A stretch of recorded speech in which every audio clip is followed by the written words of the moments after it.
Welcome to Fail Fast, Fail Often book club. We're going to go into chapter 2 today, which is just called Fail Fast, Fail Often. I think another title for it could have been Be a Beginner. And if you don't know me yet, this is part of my channel where I read a chapter of a book and we do a book club video. My name is Diana. I'm a success strategist. I'm going to help you be successful in your business. And along with you, I'm also on my own journey of being a more authentic me. So I'm running my business, but also being authentic and trying to match the personal authenticity and the business authenticity. Such an interesting journey. And you can follow it on the channel, so feel free to subscribe. But let's get into chapter 2, and that is notes. So I'm going to start with a quote like I did last time. So, a life spent making mistakes is not only honorable, but more useful than life spent doing nothing. And this is George Bernard Shaw, Irish playwright and co-founder of the London School of Economics. I'm guessing pretty important guy. The whole thing about making mistakes, to be honest, and this is something I keep coming back to, that I don't really think about it as mistakes. And this is also, of course, I think part of how my brain works, that there's a thing about I'm very future oriented. So sometimes it's because I'm not enough in the moment to realize it because I already have 1,000 other things going, right? But also I'm very much of the opinion that it's mistakes if I learn from them, right? It's worse if I keep doing things again and again and again, and then it's mistakes. But so I don't see it as failure. I see it more as learning. And that's part of what this whole book is about, and being okay with that, because I think a lot of the problem is that we are too scared of failure, of failing. So we never start, we never try, we never do that thing that we actually really dream about because we're too scared of failing. To be honest, when I say that I don't think about it as failure, I'm just realizing now that also sometimes it's just that it's not an option, if that makes sense. So it's like I have this goal. Failure is not an option. So what do I do? How do I, if what I'm doing right now doesn't work, how do I change my plan to get there? So the framing of that, and that is basically what I teach as well for my own clients, right?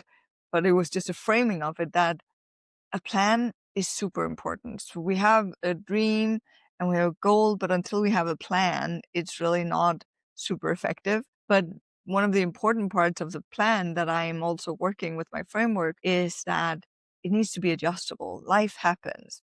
That is so super important. And that is why this book, Fail Fast, Fail Often, is so interesting, I think. If you enjoy, I hope you're reading with me. If you are, amazing. But go in and order the book, support the authors, because they really deserve this. It's a super, super good book. And I am only talking about a fraction of the things that are in this book.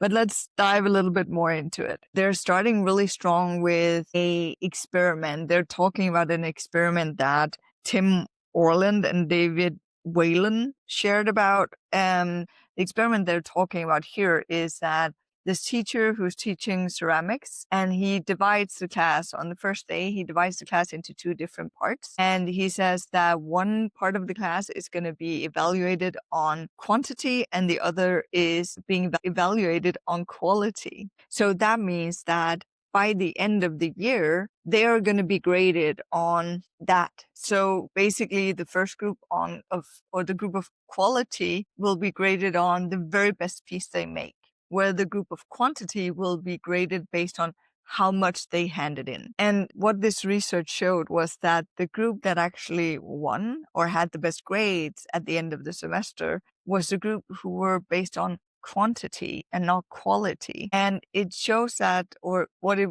is that the group who were doing quantity, they were learning so much along the way from their mistakes. So they were failing, and they were failing fast, and they were failing often, and they learned from those mistakes. Whereas the quality group was so focused on making the exact right something so that they handed in way fewer pieces and they didn't have the same learning process. And it's really interesting because I think in life and I see this so often, people are like, it needs to be perfect. It needs to be so good that yeah, it's perfect. And it's like, but I promise you 80% is good enough, because the last 20% is usually just you fussing about things that are not necessary. But also that if you do 8 projects that are 80% instead of 3 projects that are 100%, you and there's no such thing, right? 100% is not a thing when you're working like this, because you can always do something. You can always do better. You can always think more. You can always expand the project. You can always, always, always. So you'll never reach that goal anyway. So cut your losses and kind of just go ahead, hand things in, launch without it being perfect, and then adjust along the way. And that is what this is about. Like, let's jump in and let's just get started. So the idea here and what they're teaching is this chapter is also that actually learning or actually doing and failing is going to be your accelerator to growth. It's what you learn from. It's where you become faster and better at what you do. It's how you also figure out, is this really something I want to do? Is this even for me? Is it not? Because you get to try a lot of different things, different areas or whatever it is, right? And in a business setting, it's also, you end up getting customer feedback way quicker when you do it this way. And they write it here fairly well. But the truth is that most significant accomplishments arise out of hundreds of mistakes and failures, because that's how we get better, right? Okay, so this is, I like the quote. I'm not sure I 100% would agree with this quote either, but it says, you can't know what something is like, how you feel about it, or what will result from it until you actually are doing it. And in a positive way, with like testing things out and stuff like that, I agree. Criminal things, don't go that route, right?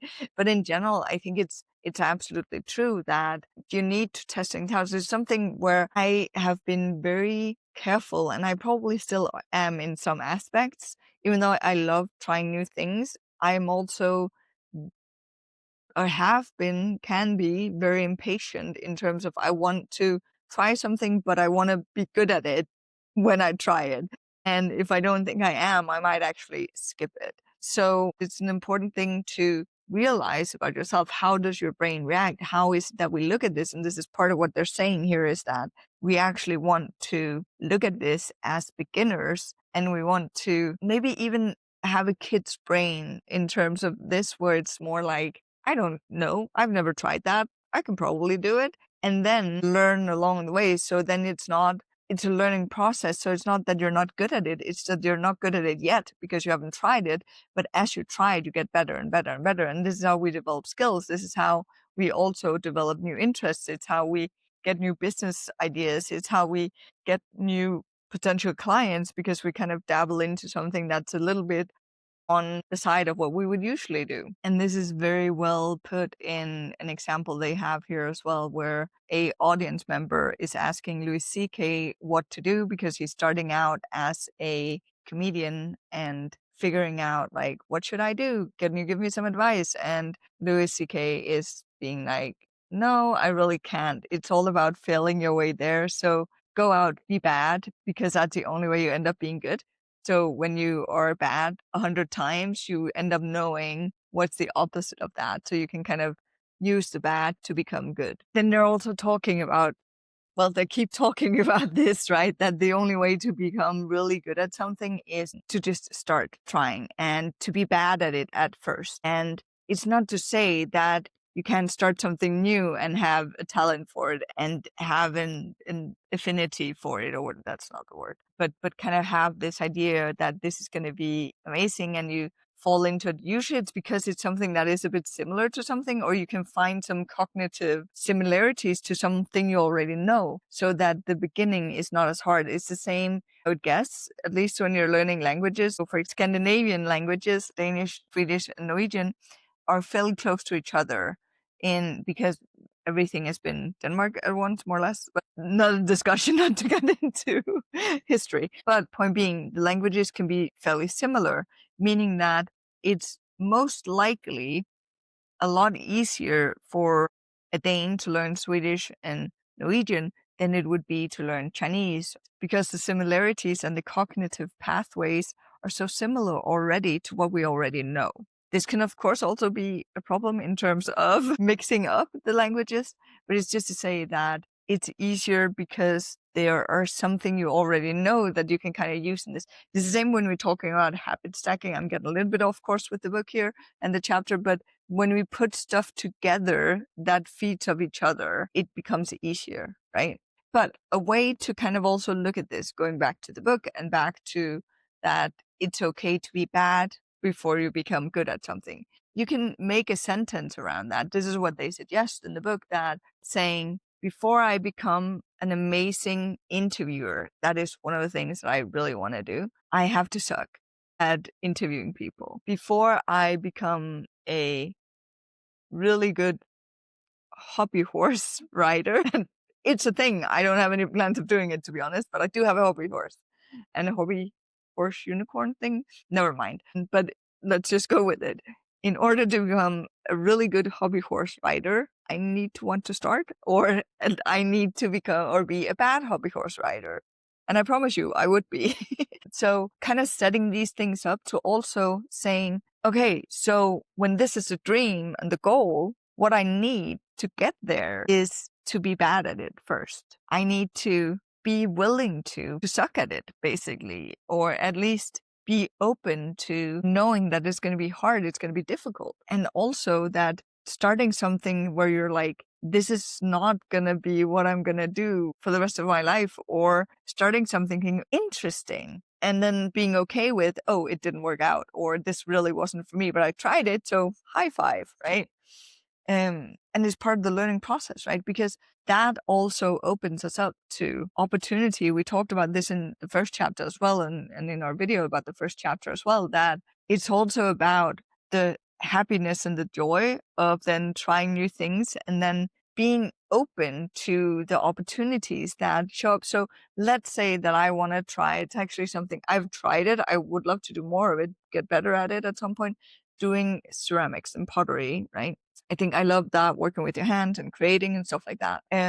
But if I choose to do a course in that, then maybe I'll meet someone in that course that has a brilliant idea for something and I can help them or something like that. So it's also about putting yourself in situations where you're open to the opportunities that come around. And due to the positive mindset that we talked about in video 1, that makes you actually open to see that opportunity, and it makes you open to take that opportunity in and run with it. And so they're saying it. And there was also, let me see here, this guy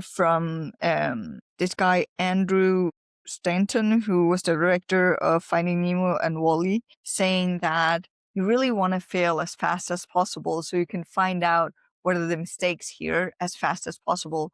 Because the faster you do that, the faster you figure out that in a process, the faster you can get to the amazing part, the faster you can get to knowing how to create that amazing result that you want. So other than you learning about yourself, the process, all of this, you're also much quicker getting to the results that you really want. Okay, there's this quote, and it's a little bit scary in my opinion, but I'm thinking let's talk about it.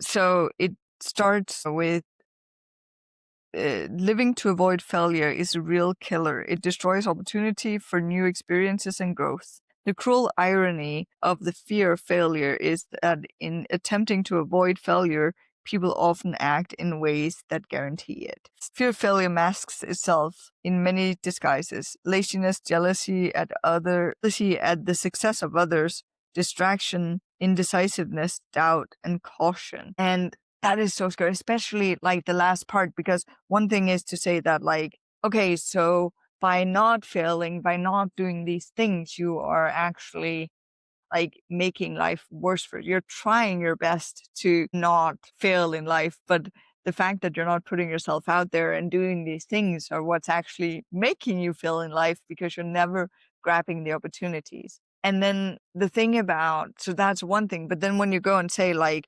what's the sign? What is it that we're actually showing that is a symptom of this behavior, right? And like laziness, jealousy at the success of others, distraction, indecisiveness, doubt, and caution. Oh my God, that is definitely things that I have been very much guilty of. To be honest, I think I'm going to print the list and put it up somewhere, because I think I'm gonna do what any reader don't want to do. I'm gonna make a year here in my book to remember that, because I actually think that is so important, that to bring that with me into my everyday practice. And when I make decisions, when I do things, and saying, am I lazy? Am I jealous of other people here? What is it that's happening in my own brain right now? And how can I put this up? And relating this to authenticity as well. It's like, oh God, I don't want to be lazy. That's not authentic. That I don't want my authentic self to be lazy. I don't want to be jealous of other people. It's one of the things I've struggled a little bit with, that I really want success, right? But instead of like celebrating other people's success, I've had a tendency to actually become a bit jealous. I've decided to stop doing that quite a while ago. And it is so much more fun, to be honest, to celebrate other people's successes. So that is what I've started doing. And I encourage you to do that as well. Let me know, what's a success? Drop it in the comments. What's a success I can help you celebrate? I would love to hear. Distractions. Oh my God, that's also a big one, especially today when it's like computers everywhere, like all the things I have on my desktop, all the tabs I have open. There's so small things that come up for distraction. Example, while editing videos, because I'm on the computer, all of a sudden, oh, a mail comes in. Oh, this, oh, that, oh, that. So these things that can actually distract me from the learning process is also something that I need to think it over, and maybe you do too, in terms of how do I set up my workday to make sure that I'm progressing and that I'm trying out these things, so that I'm not afraid of jumping in and doing the stuff that needs to be done, because that's how I learn. That's how I get better. I hope that is also something that you want to do. Okay, let's move on. Another viewpoint that they're bringing up in terms of this and trying new things and new beginnings is that your mindset going into that is so super important. So one thing is to be open to try new things, but also with a beginner's mind, in terms of being like, in terms of thinking, this is going to be fun, this is going to be interesting, I'm going to learn something, instead of fearing it and dreading it. And when you go into something with that mindset, whether it ends up being something that you think is amazing, or something that you're trying and ending up being like, this is definitely not for me, then you will have had a positive experience, most likely, at least. So really going into it with this open mindset is a very, very good reminder to look at. Stop whenever you're trying to start something new. Stop and be like, okay, so I'm happy, I'm positive, I chose this myself. Now I'm going to jump in and this is going to be fucking amazing.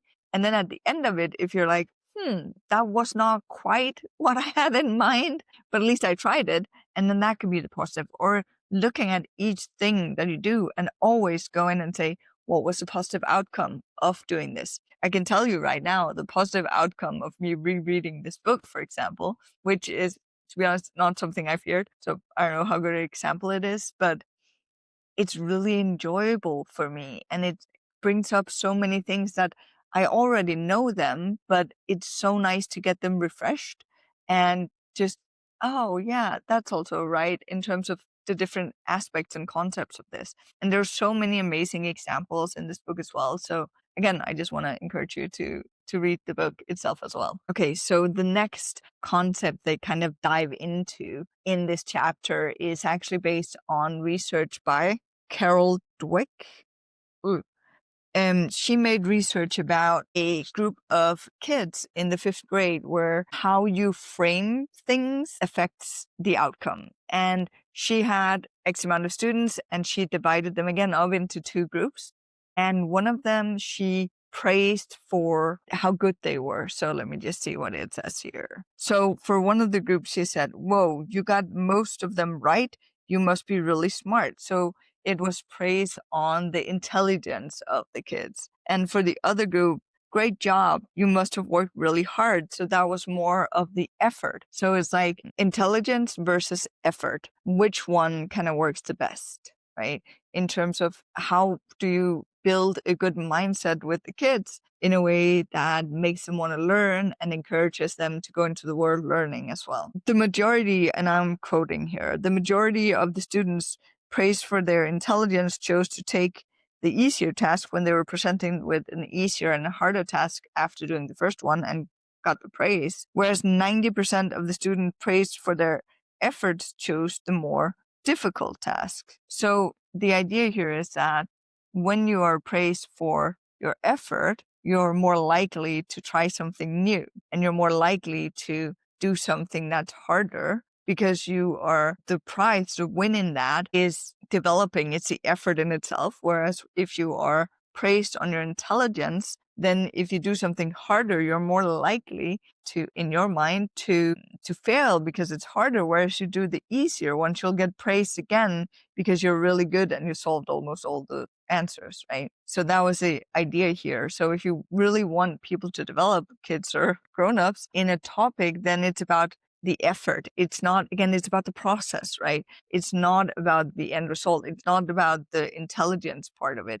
It's about the energy and effort you put into it. That is what we want to praise. Also thinking about ourselves, right? So they did a third of this study. What this showed was that they were also able to, even when they had setbacks, they were actually able to uphold a high intellectual self-esteem.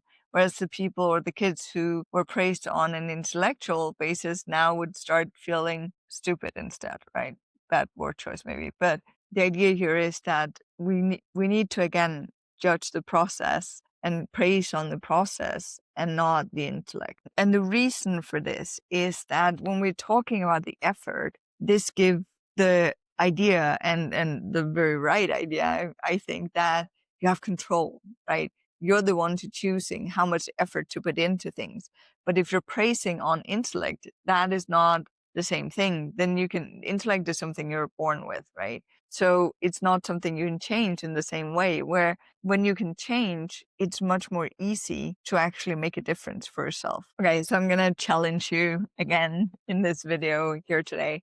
And I want you for the next week to look at things that you're a beginner. So try things as if you didn't know them. And you can do this with new things, of course, which makes sense. Maybe also try looking at things that you're doing now, already part of your everyday life, with the eyes of a beginner and look at what is it? What makes it fun? What makes it interesting? Ask yourself, like, what have you learned today from this task? Whether it's something new or something not new, what did you learn? What was fun about it? What was a challenge about it? Ask these questions and then let me know, what have you learned this week and what did you choose to start and look at as a beginner. The funny thing and the amazing thing about doing it this way is that when you are beginning something and you're going into this with a learning mindset instead of a fixed mindset, then it's so much easier to improve, right?